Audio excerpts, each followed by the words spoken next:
Hello and welcome. This is class number 17 of Decoding PSIR through answer writing series.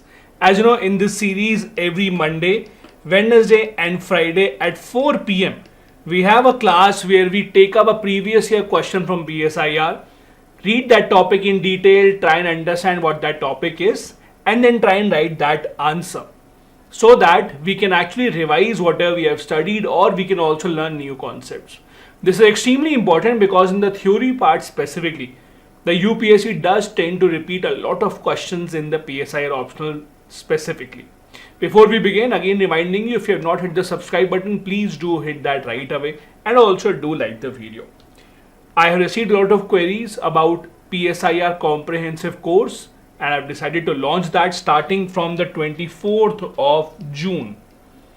In this course, we will cover the entire syllabus of PSIR in about 350 hours or so. There will be live online classes on my app. It will be Monday to Friday. The timings of the class will be 12 to 3.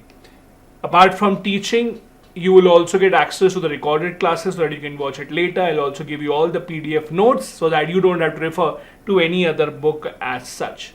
In order to register, you can look at the description of the video. There will be a link of the app that you can download. That's my app, and you can register there. If you have any questions, you want to ask anything, feel free to contact on this email ID or on this number. Now let's go ahead and see what question will we be tackling today. Today we have taken up a question from 2017.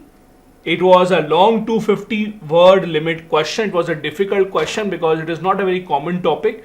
The question was, what do you understand by multiculturalism? Discuss Bhikhu Parikh's views on culturalism. Now, even if the first part was answerable, the second part was difficult. So Bhikhu Parikh is, the name suggests Indian, but he's an Indian origin, but actually he's a British. He lives in Britain. He's a political scientist in Britain. He's still alive, by the way. He writes a lot of articles in the newspapers. Now the problem is, in PSIR, you usually don't read about people who are still alive. You usually read about people who have passed away, the political thinkers, their thoughts, their theories. Bhikhu Parikh does not even figure anywhere in our syllabus. But this is a way that UPSC does tend to form questions. They might basically give you a name of a person related to something that is in the syllabus. So multiculturalism is in syllabus. You would have studied that, but you might not know what Bhikhu Parikh's view. That is why these questions become difficult. Since it's a long question, 250 word limit question, so you can't even just make a guess. Now, how to tackle these questions? There are two ways to do that. First way to tackle is, in the optional, the good part is you don't have to attempt all the questions. In the optional paper, as you know, out of the 8 questions that are given to you, you only have to attempt 5 out of those. So 8 questions are divided into 2 parts, section A, section B. Both of them have 4 questions each. In both the sections, first question, so question number 5 and question number 1 are compulsory to attempt. Apart from that, you can attempt the other 3 as you choose.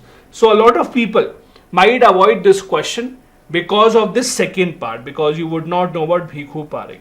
But if you do know about him or you want to write it, then you can discuss what exactly are his views. So let's first discuss about multiculturalism. What exactly do you mean by this? So the idea is simple. As the name suggests, in any society, especially societies such as India, even in Britain, you have a lot of different people belonging to different cultures, different backgrounds. The idea is that you have to recognize this fact. You cannot paint everyone with the same brush. For example, the government cannot say that we will have the same laws for everyone. Now, you might think it's very similar to the debate of uniform civil code. So it's very much related to that. For example, the idea of uniform civil code is to have the same kind of civil laws for everyone. However, the idea of multiculturalism is opposite to it. This idea says that since there are people from different cultures living in your society, you cannot force all of them to be under one single law or to live their life according to one single rule. You have to allow them scope so that they can follow their own culture. Now, this is called multiculturalism. It can take various aspects as well. For example, vote bank politics is something that exploits this. In India, whenever you have any election, we just had the Lok Sabha elections, you always hear politicians and journalists talking about the vote bank, that people vote for this caste leader, they vote for leader of this religion, because they are regarded as different classes or regarded as different groups in the society. That is the idea of multiculturalism. So multiculturalism basically is accepting the fact that your society is plural in nature, and you have to allow people from all culture to put forward their views, have representation from them in different sections of the society. For example, if a government has been formed, the government should not just include members from one single specific community. Let's say just from the majority community, they should not have members. They should have members from other communities also, minority communities, to have their own culture being represented and their own voices being heard. Now, a lot of people say multiculturalism is actually a dent to liberalism. Why? The single idea of liberalism is everyone is equal. Everyone has the freedom. Now, when you say multiculturalism, people have different cultures, government should give importance to that, government should not override that. That can be translated as the government giving a kind of a preferential treatment to certain communities. Many people believe that it goes against the idea of liberalism, where the government might want to please the minority or certain cultural groups more than the others, and they might actually work in favor of the minority community rather than just being alone. Because the idea of liberalism is that everyone is equal, let them be treated equally as per the law, there is equality. But multiculturalism says that no, you cannot say there is equality, because the starting point is very different. People from some cultures might be discriminated against in the past. People from some culture might not have had the chance to get themselves educated. People of some culture might not have representation in the government jobs. So you cannot treat them equally as compared to the others. While liberal thinkers do not believe that. Liberal thinkers believe that if you actually put too much importance or give so much importance to different cultures, you are going against the idea of national unity. You are going against the idea of the government not interfering. So liberals think multiculturalism is actually a kind of interference by the government in the society. As I said, there are other radical multicultural theorists that believe that some cultures require much more recognition from the government. The government should accept their identities, the government should accept their contribution in the society. For example, in India, you have the National Commission for Scheduled Caste, we have the National Commission for Scheduled Tribe, for backward classes. All of these are expected to do this job. They're expected to make sure that they look into the welfare of the specific communities, to make sure that they are heard, to make sure that they are not ignored. So there are different ways in which multiculturalism is seen. Some people support it.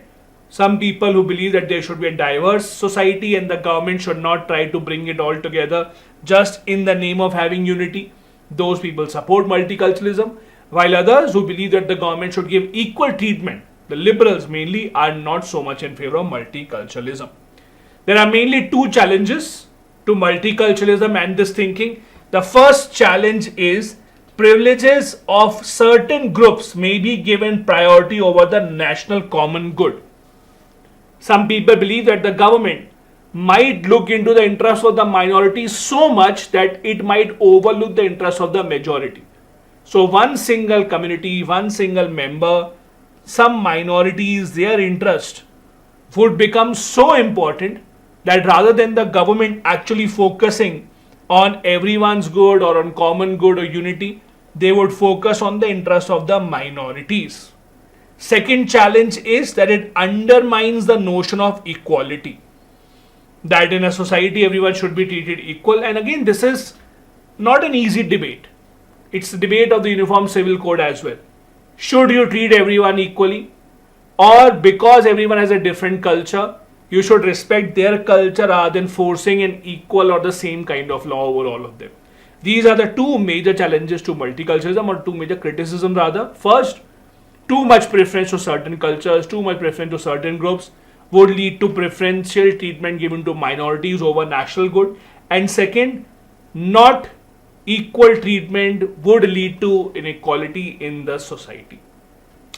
These are some other challenges. And then there are Marxists and feminists. Those people also worry about this theory.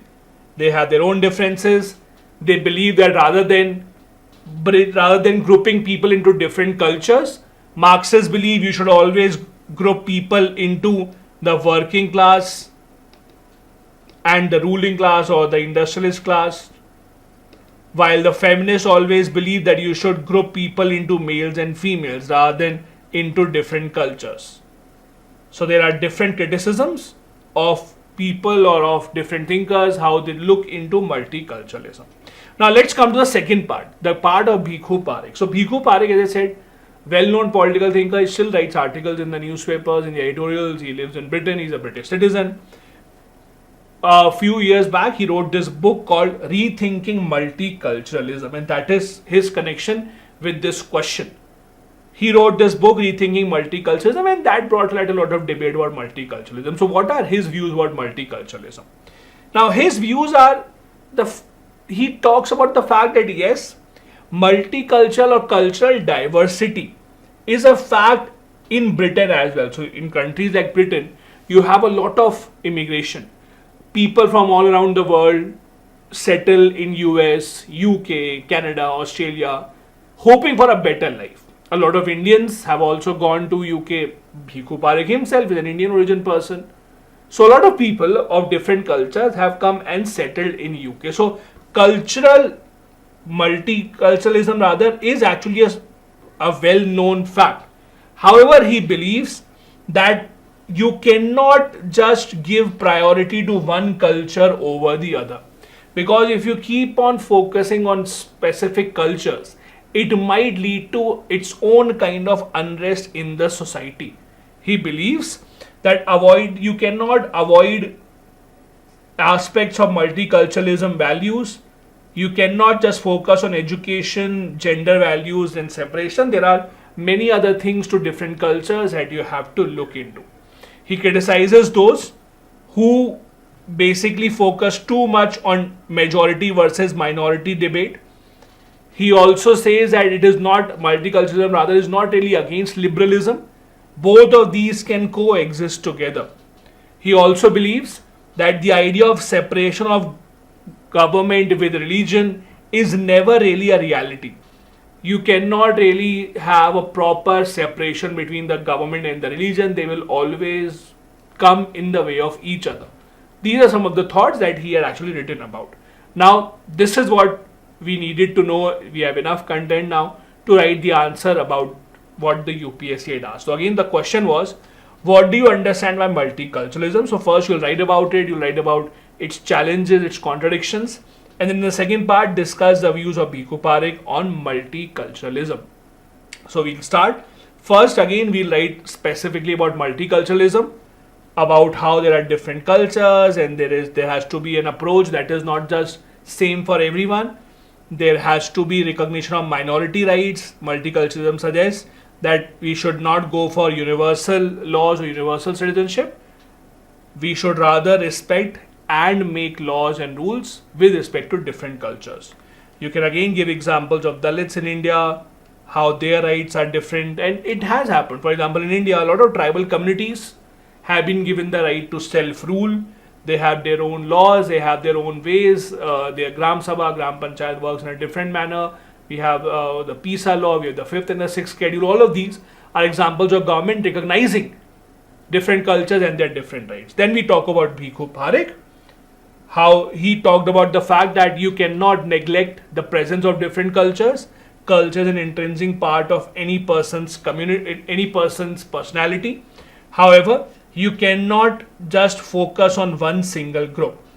You cannot just try and impose whatever every minority believes, because that will lead to other kind of problems in the society. He suggests we should go for a dialogue among different civilizations to avoid at a kind of a consensus which will be acceptable to all. So rather than making different kind of rules and regulations for every group, we have to arrive at a common consensus somehow. Then you can write about some other people as well. Amartya Sen, for example, said that it will lead to ghettoization against national unity. Ghettoization basically means ghetto is a situation where people of certain group or people of certain caste or religion live together in a certain part of the city. You would have seen in your city also, there are certain places where people from one specific religion only or one specific caste only prefer to live. That's called ghettoization, where you don't interact with the other community, where one place becomes the hotbed of one single community. Amrita Sen says that will lead to a problem against national unity. Then there are other thinkers also who have asked or have suggested how multicultural identities should be accepted, especially when we are living in a cosmopolitan culture, especially in bigger cities of the world, US, UK, where there's a lot of immigration. The Indian approach of unity in diversity is an example of how we can deal with multiculturalism and how we can accept and respect differences as we are doing in India. That is how you can write this answer. Tricky one, but again one of those that you should know how to write. I hope you liked and learned something new. If you have still not hit the subscribe button, please do hit that. I'll see you in the next one very soon. Till then, bye bye. Take care. Jai Hind.